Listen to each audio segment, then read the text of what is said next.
আসসালামু আলাইকুম ভিউয়ার্স, আমি আজকে আপনাদের সাথে আম দিয়ে আরো একটা ইউনিক রেসিপি নিয়ে হাজির হয়ে গেলাম। বিদেশি একটা রেসিপিকে দেশীয় টাচ দিয়ে আজকে আপনাদের সঙ্গে শেয়ার করছি ইউরোপ এবং ফ্রান্সের একটা জনপ্রিয় পেস্ট্রি, যার নাম হচ্ছে ক্রোয়াসন বা আমরা বাংলাতে এটাকে বলি ক্রসেন্ট। এই পেস্ট্রিটা তৈরির জন্য একটি বোলের মধ্যে 2 কাপ ময়দা নিয়ে নিয়েছি আর সেই সাথে 4 টেবিল চামচ চিনি দিয়ে দিচ্ছি। এর থেকে বেশি চিনি দেবেন না, তাহলে ইস্টের কার্যকারিতা নষ্ট হয়ে যাবে। আমি স্বাদমতো লবণ দিয়েছি আর সেই সাথে 1 টেবিল চামচ ইনস্ট্যান্ট ইস্ট দিয়ে দিচ্ছি। ইস্টটা বাজার থেকে কিনে আনার সাথে সাথে আমি ডিপ ফ্রিজে সংরক্ষণ করি, এতে করে আমার ইস্টটা একদম পারফেক্ট থাকে। 2 টেবিল চামচ রান্নার সয়াবিন তেল দিয়ে দিচ্ছি। এখানে তেলের পরিবর্তে আপনারা বাটারও দিতে পারেন সম পরিমাণে। তেল, ময়দা সবকিছু একসাথে এখন আমি ভালোভাবে মিক্স করে নিচ্ছি। সমস্ত উপকরণ আমি খুব ভালোভাবেই মিক্স করে নিয়েছি। এগুলো একপাশে রেখে বাকি প্রসেসিং এ যাচ্ছি। এখানে আমি 3/4 কাপ আম বা আমের পিউরি নিয়েছি। আমি 2টা মাঝারি সাইজের আমকে পানি না দিয়ে ব্লেন্ড করে নিয়েছি আর খুব স্মুথ করে ব্লেন্ড করেছি।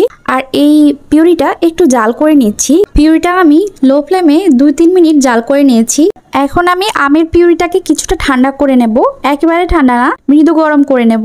কারণ এই গরম গরম আমের পিউরিটা যদি আমরা ডোয়ের মধ্যে দিয়ে দিই সেক্ষেত্রে ইস্টগুলো মারা যাবে। আর ইস্টটাকে অ্যাক্টিভ করতে হলে মৃদু গরম পিউরিটাই দিতে হবে। যেমন আমরা এখানে মৃদু গরম দুধটা দিই সেরকমই একেবারে গরম গরম অবস্থায় কিন্তু একদমই দেবেন না, তাহলে ইস্টগুলো মারা যাবে আর ডোটা রাইজ হবে না। তো আমি এই পিউরিটা দিয়ে একটা ডো তৈরি করে নিচ্ছি। তো অনেকক্ষণ মথামথি করার পর আমার মনে হচ্ছে এখানে কিছুটা পিউরি কম হয়েছে, তাই আমি আপনাদের সাজেস্ট করব আপনারা 1 কাপ পিউরি করবেন আমের আর 1 কাপ পিউরি এখানে দেবেন। তো আমার পরে আরো মৃদু গরম দুধ লেগেছে 2 টেবিল চামচের মতো, তাই আমি বললাম পুরোটাই আম দিয়ে করার চেষ্টা করবেন।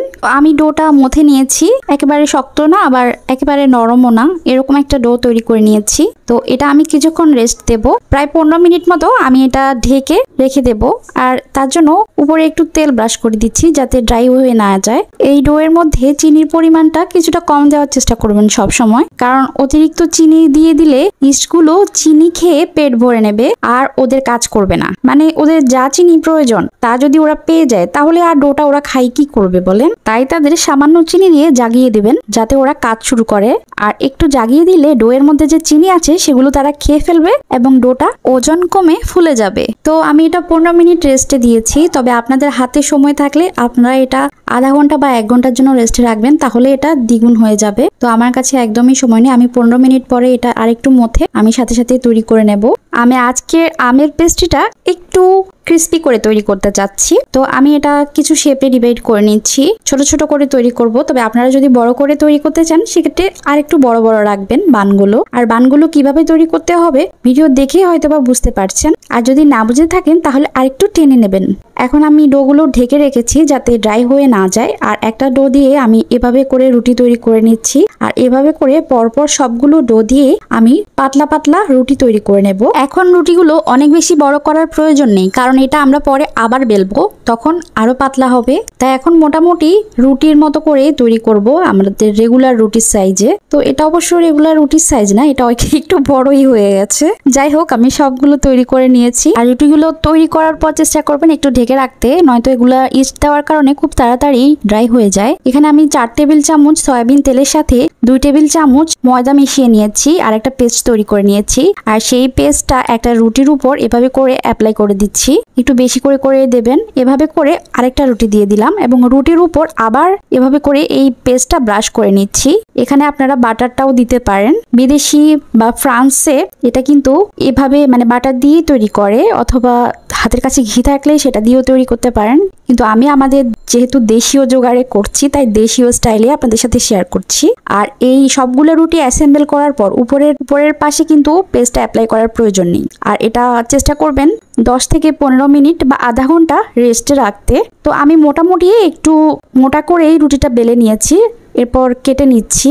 আমি ছোট ছোট করে তৈরি করব, তাই ছোট ছোট আকৃতির কাট লাগিয়ে নিচ্ছি, মানে ছোট ছোট হওয়ার জন্যই একটু বেশি করে কাট করছি। তবে আপনারা যদি এটা বড় রাখতে চান তাহলে 6 ভাগ করলেই হবে।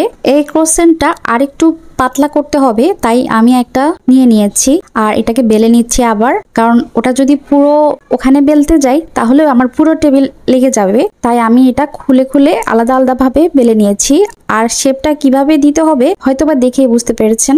আর রুটিগুলো আনইভেন হয়ে থাকলে একটু টেনে টেনে দিতে পারেন। আর কোনার অংশটা এরকম কাট লাগিয়ে নেবেন যাতে সুন্দর একটা কোনা তৈরি হয়। আর এই পাশে কাটটা লাগাতে ভুলবেন না, তাহলেই এটা সুন্দর হবে। তো আমি 2-3টা আপনাদের সাথে শেয়ার করছি, আপনারা হয়তোবা একটা দেখেই বুঝে গেছেন। আপনারা চাইলে এই রেসিপিটা ইস্ট না দিয়ে করে বেকিং পাউডার দিয়ে করে ভেজে তারপরে খেতে পারেন, সেক্ষেত্রেও কিন্তু একদমই মন্দ লাগবে না, খুবই ভালো লাগবে। আমি আপনাদের ডিফারেন্ট পদ্ধতিটাও বলে দিলাম। আর শেপটা এভাবেই হবে।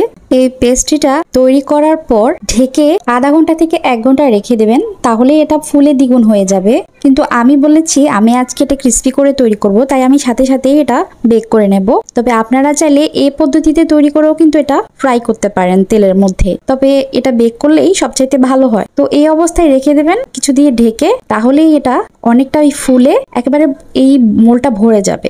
আর মোলের মধ্যে অবশ্যই তেল ব্রাশ করবেন, নয়তো এটা বেক করার পরে উঠতে চাইবে না, আটকে থাকবে। আর তেলটা একটু ভালোভাবে ব্রাশ করবেন, অথবা পার্চমেন্ট পেপার থাকলে সেটা বিছিয়ে দেবেন একটু তেল দিয়ে। এই পেস্ট্রিগুলোর উপরে সুন্দর কালার আসার জন্য আমি এখানে একটা ডিম নিয়ে নিয়েছি, আর সেই সাথে 1 টেবিল চামচ দুধ দিয়ে দিচ্ছি, আর 1 টেবিল চামচ রান্নার সয়াবিন তেল দিয়ে দিচ্ছি। আর সবকিছু একসাথে মিক্স করে নিচ্ছি। আপনারা কাজটা শুধু দুধ, তেল অথবা ডিমের কুসুম দিয়েও করে নিতে পারবেন, যে কোনো একটা দিয়ে করে নিতে পারবেন, তবে আমি 3টা দিচ্ছি সুন্দর কালারটা আনার জন্য। আর উপরে কিছু সিসেমি সিডস বা সাদা তিল দিয়ে দিচ্ছি, ঘরে যদি সাদা তিল থাকে দেবেন। আর উপরে সাদা তিল দেওয়ার পর একটু চাপ দিয়ে দেবেন, তাহলে আর বেক করার পরে এগুলো খুলে যাবে না, লেগে থাকবে। তো আমি এটা সাথে সাথে বেক করে নেব।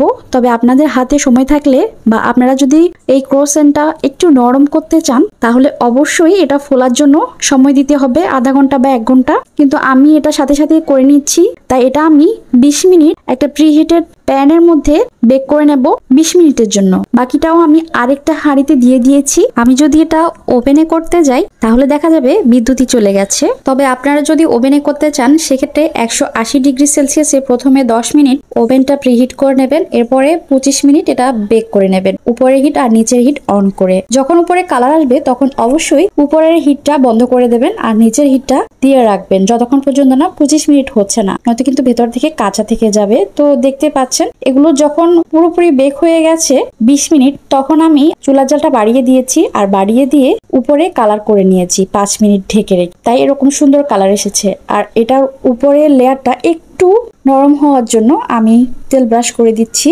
আপনারা যদি হাতের কাছে বাটার থাকে তাহলে বাটারটা ব্রাশ করে দেবেন, তাহলে উপরের পাশটা নরম হয়ে যাবে।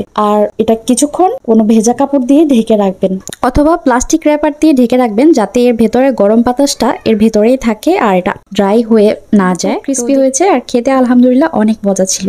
এই ক্রসেন্টটা আমি অন্য চুলায় করেছি আর এটা একদম পারফেক্ট হয়েছে, খুব সুন্দর হয়েছে, কালারও হয়েছে উপরে। তো ভেতর থেকে কিরকম লেয়ার, মানে কতগুলো লেয়ার হয়েছে আপনারা দেখেই বুঝতে পারছেন। আর আপনারা যখন তৈরি করবেন তখন বুঝতে পারবেন এটা কতটা যে সুস্বাদু। রেসিপি সম্পর্কিত কোনো প্রশ্ন থাকলে অবশ্যই কমেন্ট করে জানাবেন, আমি রিপ্লাই করার চেষ্টা করব। আজকে তাহলে এখানে বিদায় নিচ্ছি, সবাই ভালো থাকুন, আল্লাহ হাফেজ।